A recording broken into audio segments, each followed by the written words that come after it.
إن الحمد لله نحمده ونستعينه ونستغفره ونؤمن به ونتوكل عليه ونعوذ بالله من شرور أنفسنا ومن سيئات أعمالنا من يهده الله فلا مضل له ومن يضلله فلا هادي له وأشهد أن لا إله إلا الله وحده لا شريك له وأشهد أن محمدا عبده ورسوله أما بعد فإن خير الحديث كتاب الله وخير الهدي هدي محمد صلى الله عليه وسلم وشر الأمور محدثاتها وكل محدثة بدعة وكل بدعة ضلالة وكل ضلالة في النار.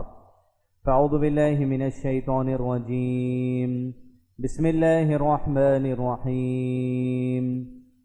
يا أيها الذين آمنوا اتقوا الله حق تقاته ولا تموتن إلا وأنتم مسلمون. بسم الله الرحمن الرحيم. رب اشرح لي صدری ویسر لی امری واحلل عقدۃ من لسانی یفقہوا قولی. آپ تمام سامعین اکرام کا اور الہجرہ ٹی وی پر دیکھنے والے دنیا بھر کے ناظرین کا اس ہفتہ واری پروگرام کی خصوصی نشست سوال جواب کی جو نشست ہے اس میں استقبال ہے. السلام علیکم ورحمۃ اللہ وبرکاتہ. یعنی آپ تمام پر اللہ سبحانہ وتعالیٰ کی سلامتی، اس کی رحمت اور برکت نازل ہو. ایسا گزشتہ آپ کو اس بات کی اطلاع دی گئی تھی کہ مہینے میں ایک مرتبہ انشاءاللہ ڈائریکٹ سوال و جواب کا سیشن انشاءاللہ منعقد کیا جائے گا، لیکن کسی مخصوص ٹاپک کے اوپر. گزشتہ مہینے بھی سوال جواب کی نشست منعقد کی گئی تھی، اس مہینے بھی سوال جواب کی نشست مقرر کی جا رہی ہے، یعنی آج کے پروگرام میں، جس میں کوئی تقریر نہیں ہوگی. لہٰذا آج کے جو سوالات کا موضوع ہے وہ ہے صلاح یعنی نماز. لہٰذا آپ تمام حضرات کو، مرد حضرات میں جس کسی کو سوال ہے انشاءاللہ اس مائک پر آ کر سوال کر لیں، اور خواتین میں سے جس کسی کو سوال ہے اس مائک پر آ کر کر لیں. ہم ایک سوال مردوں میں سے ایک سوال خواتین میں سے لیں گے. اگر کوئی مائک میں نہیں کرنا چاہتے تو پرچے یہاں موجود ہیں، آپ دوستوں لکھ کر سوال یہاں پر مردوں میں بھیج دیجئے، آپ کا سوال پوچھ لیا جائے گا. پہلا سوال مردوں کی طرف سے، کسی بھائی کو اگر سوال ہے تو انشاءاللہ یہ مائک میں کر دیجیے. السلام علیکم. جلست الاستراحت کسے کہتے ہیں؟ بھائی کا سوال ہے کہ جلست الاستراحت کسے کہتے ہیں. اللہ کے رسول صلی اللہ علیہ وسلم کی یہ سنت ہے کہ اللہ کے نبی صلی اللہ علیہ وسلم جب کبھی صلاح ادا کرتے، صلاح کو اطمینان کے ساتھ، خشوع کے ساتھ، ٹھہر کر آپ صلی اللہ علیہ وسلم صلاح کو ادا کرتے. اور عام طور پہ اگر آج مسلمانوں یعنی ہم اور آپ جب نماز پڑھتے ہیں تو آپ اس بات کو غور کریں گے کہ ہماری صلاح میں تھوڑی سی تیزی ہوتی ہے، یعنی تھوڑی سی جلد بازی ہوتی ہے. لیکن اللہ کے رسول صلی اللہ علیہ وسلم کی جو صلاح تھی وہ سب سے اعلیٰ، سب سے افضل صلاح تھی. اور اللہ کے رسول صلی اللہ علیہ وسلم نہ ہی جلست الاستراحت بلکہ اللہ کے رسول صلی اللہ علیہ وسلم جب قرآن بھی پڑھتے تو ٹھہر کر آپ صلی اللہ علیہ وسلم قرآن پڑھا کرتے، یعنی ایک ایک آیت پڑھا کرتے. الحمدللہ رب العالمین، اطمینان کے ساتھ، خشوع کے ساتھ پڑھتے ہیں.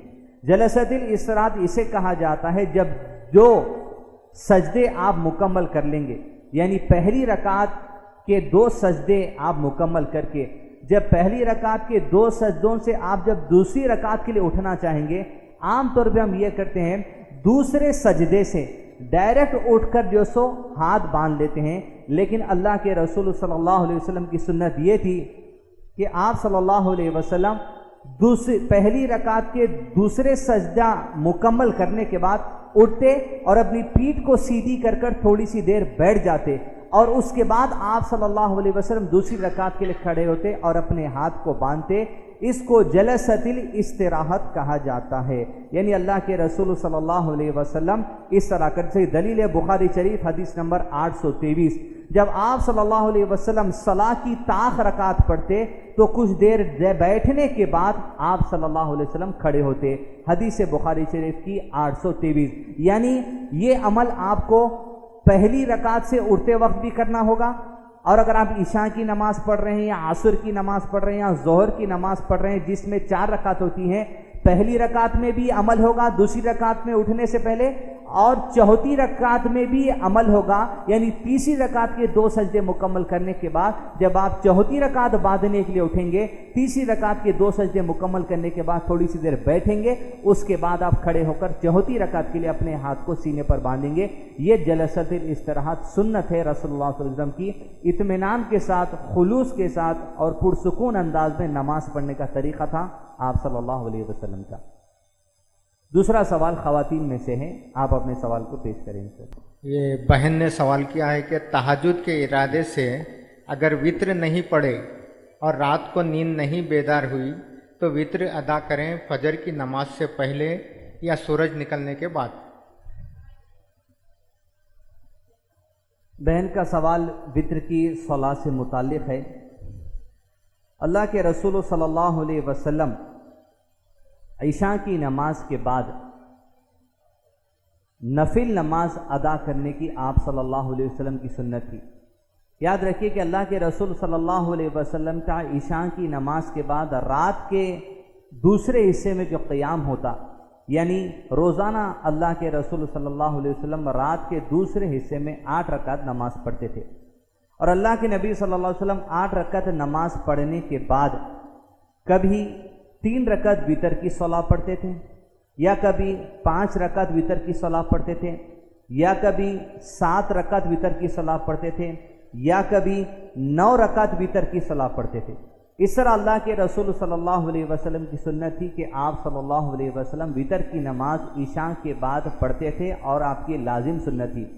اسی طرح ہم میں سے اگر کوئی، جس طرح بہن کا سوال ہے کہ اگر عشاء کی نماز کے بعد آپ سنتیں ادا کرنے کے بعد سو جائیں اور اس ارادے کے ساتھ کہ تہجد کو اٹھیں گے، لیکن کسی وجہ سے اگر نیند اشار نہ ہو سکی، تو اس مسئلے میں اللہ کے رسول صلی اللہ علیہ وسلم کی حدیث ہمارے سامنے ہے کہ اللہ کے نبی صلی اللہ علیہ وسلم نے فرمایا کہ اگر عشاء کی نماز کے بعد تمہیں اس بات کا ڈر ہو کہ تم رات کو نماز کے لیے اٹھ نہ سکو گے، تو عشاء کی نماز کے بعد ہی تم وتر ادا کر لیا کرو۔ یعنی ہر مسلمان کے اوپر یہ حق ہے کہ وہ عشاء کی نماز کے بعد وتر کی صلاح کو اپنے لیے لازم کر لے۔ یہ ضروری عمل ہے۔ اگر آپ کو اس بات کا منظم ارادہ ہے کہ بھئی آپ تہجد کی نماز کو اٹھ سکیں گے، تو آپ وتر کو تہجد کی نماز میں پڑھ لیجئے۔ اکثر جس طرح جب رمضان کے مہینے میں انشاءاللہ یہ بات منظم ہوتی ہے کہ آپ سحر کو اٹھنے والے ہیں، تہجد کی نماز پڑھ کے وتر پڑھ لیں گے، مناسب ہے۔ لیکن اگر عام دنوں میں اگر آپ کبھی اس بات کا اندیشہ ہو کہ آپ اٹھنے کا آپ کو ڈر ہے کہ نہ بھی اٹھ سکیں، تو بہتر عمل یہ ہے کہ آپ عشاء کی نماز پڑھنے کے بعد سنت وغیرہ ادا کرنے کے بعد آپ جو سو وتر ادا کر لیں۔ پھر اس کے بعد رات کو اگر آپ کی نیند نشار ہو جائے تو آپ صرف نفل نماز تہجد کی نماز پڑھ لینا بھی آپ کے لیے کافی ہے۔ امید ہے آپ کے سوال کا جواب ملا۔ ابھی ایک سوال ہے کہ جمعے کے دن نماز جمعے سے پہلے فجر کی قضا پڑھ سکتے ہیں کیا اگر نماز فجر چھوٹ جائے؟ سوال پیش کیا گیا اور بہت جو سو فرصت والا سوال پیش کیا گیا کہ اگر جمعہ کے دن فجر کی نماز چھوٹ جائے تو ایسی صورت میں کیا کرنا چاہیے۔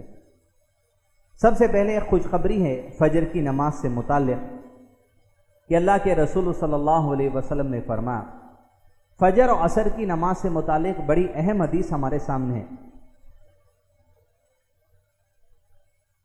کہ آپ صلی اللہ علیہ وسلم نے فرمایا، صلاح فجر سے غروب طلوع آفتاب سے پہلے اور غروب آفتاب سے پہلے، یعنی صبح جب سورج نکلتا ہے، کبھی اتفاق سے ہم اگر جو سو رات کے وقت سو گئے اور مکمل نیت یہ ارادہ تھا کہ بیٹے صبح فجر کی نماز کے لیے انشاءاللہ اٹھنا ہے، لیکن کسی وجہ سے بیٹری راستے میں ڈاؤن ہو گئی آدھی رات کو اور موبائل فون کا الارم بجنا بند ہو گیا، یا کسی وجہ سے نیند آپ نہ چاہتے ہوئے، آپ نہیں چاہ رہے تھے لیکن نیند اتفاق سے ایسا اشار ہوئی کہ آپ کا ٹائم ختم ہو گیا، تو اللہ کے نبی صلی اللہ علیہ وسلم یہ حدیث ہے، کبھی اتفاق ایسا ہوتا ہے کہ فجر کی نماز کے لیے ہم سو جاتے ہیں، اٹھتے ہیں، اچانک گھڑی پہ نظر پڑتی ہے اور جب فون میں دیکھتے ہیں بھائی ٹائم کتنا باقی ہے، 2 یا 3 منٹ باقی کبھی ہوتے ہیں، 3 یا 4 یا 5 منٹ باقی ہوتے ہیں۔ رسول اللہ صلی اللہ علیہ وسلم نے فرمایا، طلوع آفتاب سے پہلے جس نے فجر کی 1 رکعت پالی اس نے پوری نماز پالی،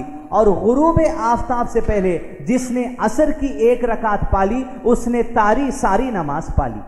یعنی فجر کی صلاح کے لیے اور عصر کی صلاح کے لیے اللہ کے نبی صلی اللہ علیہ وسلم کے ذریعے اللہ سبحانہ و تعالیٰ نے امت کے لیے خوشخبری عطا کی ہے کہ اگر کسی وجہ سے اگر آپ کو فجر کی نماز میں اٹھنا جو سو تاخیر ہو جائے اور اچانک آپ اٹھیں دیکھتے ہیں کہ وقت انتہائی کم ہے تو آپ جلد بازی مت کریں. لوگ کیا کرتے ہیں تیز تیز نماز پڑھ لے کے جلدی سجدے جلدی رکوع کرنے کی کوشش کرتے ہیں. نبی صلی اللہ علیہ وسلم نے فرمایا اگر وقت کم ہے 2 یا 3 منٹ ہے اطمینان سے 1 رکعت پڑھ لو, رکوع کر لو, 2 سجدے کر لو. اگر آپ کی مکمل ہو گئے 1 رکعت آپ کو وقت کے اندر مل گئی اور 1 رکعت آپ کو وقت کے باہر بھی مل رہی ہے تو پرواہ کی بات نہیں ہے. حدیث بخاری شریف کی 579 ابو ہریرہ رضی اللہ عنہ سے روایت ہے, نبی صلی اللہ علیہ وسلم نے فرمایا طلوع آفتاب سے پہلے جس نے صلاح فجر کی 1 رکعت پالی اس نے صبح کی پوری نماز پالی, اور جس نے غروب آفتاب سے پہلے صلاح عصر کی 1 رکعت پالی اس نے صلاح عصر مکمل پالی. یعنی آپ کو 1 رکعت بھی اگر وقت کے اندر مل گئی فجر کی اور 1 رکعت بھی وقت کے اندر مل گئی عصر کی تو انشاءاللہ آپ کو پوری نماز کا جو ثواب انشاءاللہ لکھا جائے گا. حدیث بخاری شریف کی 579. رہی بات دوسری کہ فجر کی نماز اگر جمعہ کے دن چھوٹ جائے, یہ جمعہ کے دن ہی کیوں چھوٹ رہی سمجھ نہیں آ رہا. جمعہ کے دن اگر فجر کی نماز چھوٹ جائے سبحان اللہ تو اس کو مسجد میں جا کر فجر جمعہ کی نماز سے پہلے پڑھنا یہ بات مناسب نہیں ہے. اگر کسی وجہ سے آپ کی نماز چھوٹ جائے, رسول اللہ صلی اللہ علیہ وسلم کی حدیث ہے 3 لوگوں پر گناہ نہیں لکھا جاتا. کتنے لوگوں پر لکھا نہیں جاتا؟ 3 لوگوں پر گناہ نہیں لکھا جاتا, جس میں آپ صلی اللہ علیہ وسلم نے فرمایا ابو داؤد کی حدیث 3698 سوتا ہوا شخص جب تک کہ بیدار نہ ہو جائے, بچہ جب تک کہ بالغ نہ ہو جائے, اور پاگل جب تک کہ عقل مند نہ ہو جائے. اس حدیث سے استدلال کرتے ہوئے علماء کرام نے کہا کہ اگر آپ رات میں مکمل نیت کے ساتھ سوئے ہیں کہ وہ صبح فجر کی نماز کے لیے اٹھنا ہے, لیکن کسی وجہ سے آپ کی نیند نہ چاہتے ہوئے ہوشیار نہیں ہوئی اور آپ جب ہوشیار ہوئی بیدار ہوئے نیند سے تو دیکھیں کہ صلاح کا وقت ہو گیا, تو آپ کو یہ چاہیے کہ علماء کرام نے کہا اسی وقت نماز پڑھ لو, اس لیے کہ آپ کی نیت تو پڑھنے کی تھی, کسی وجہ سے آپ نہ چاہتے ہوئے بیدار نہیں ہو سکے تو رسول اللہ علیہ وسلم کی حدیث علماء نے پیش کی سوتا ہوا جب تک کہ جاگ نہ جائے اس کے اوپر گناہ نہیں لکھا جاتا. آپ سو گئے تھے لیکن آپ جاگ گئے, آپ کی نیت تو پڑھنے کی تھی, فوری آپ صلاح ادا کر لیجئے, انشاءاللہ آپ کے اوپر اس کا گناہ نہیں لکھا جائے گا. اس حدیث سے استدلال کرتے علماء کرام نے کہا لیکن فجر کی نماز کے وقت آپ اشاد نیند بیدار ہوئی اور دیکھے کہ وقت بڑا زیادہ طویل گزر چکا ہے, اب بولے بھائی جب قضا ہو ہی چکی ہے, چاہے اب پڑھو تو قضا ہے یا مسجد میں جا کے جمعے کی نماز سے پڑھو تو قضا ہے, لہٰذا قضا تو قضا ہی ہے, اس کو مکمل طور پہ قضا ہی کر دیں گے, یہ گناہ ہو جائے گا. جانتے ہوئے آپ نماز کو ٹال رہے ہیں, آپ کا ارادہ تو تھا پڑھنے کا لیکن کسی وجہ سے چھوٹ گئی, سوتا ہوا شخص گناہ نہیں لکھا جائے گا. دوسرا 1 رکعت بھی پالے تو گناہ نہیں لکھا جائے گا. اب آپ ٹالنے کی دھن میں آ جائیں گے تو آپ ٹالنے والوں میں کاؤنٹ ہو جاتے, لہذا جمعے تک اس کو ٹالنے کی ضرورت نہیں ہے, فوری اٹھ کر اس کو چاہے جو بھی وقت ہو فجر کی صلاح ادا کر لینی چاہیے. امید ہے آپ کے سوال کا جواب ملا. ایک بہن نے سوال کیا ہے کہ جمعے کی نماز اگر گھر میں جماعت بنا کر پڑھیں تو کتنی رکعت پڑھنی چاہیے؟ بہن کا جس طرح آپ کے سامنے سوال ہے, جمعہ کی نماز اگر گھر میں جماعت کے ساتھ پڑھنا چاہیے. خواتین کے لیے یہ بات واضح ہے اللہ کے نبی صلی اللہ علیہ وسلم کی احادیث کے ذریعے کہ اسلام میں خواتین کے اوپر مسجد جا کر جمعہ کی نماز ادا کرنا واجب نہیں ہے, فرض نہیں ہے, لازم نہیں ہے. عورتیں جب بھی جمعہ کی نماز گھر میں ادا کریں وہ جمعہ کی نیت سے ادا نہیں ہو سکتی, وہ ظہر کی نماز ہی آپ کے لیے کاؤنٹ ہوگی. اگر آپ مسجد آئیں گے خطبہ سنیں گے تو 2 رکعت نماز آپ کے لیے ہے, لیکن خواتین جب گھر میں پڑھیں گے تو صرف اور صرف ظہر کی صلاح ہی ادا ہوگی, جمعے کی صلاح ادا نہیں کر سکتے. آپ کو 4 رکعت کی صلاح ادا کرنی پڑے گی گھر کے اندر. صرف مسجد آنے کی شکل میں خطبہ ہوگا اور خطبے کی بجائے 2 رکعت کی تخفیف ہوگی اور 2 رکعت آپ جمعے کی صلاح ادا کریں گے. یہ خواتین کے لیے. لیکن مرد حضرات کے لیے یہ بات لازم ہے کہ وہ مسجد جا کر ہی جمعے کی صلاح ادا کریں.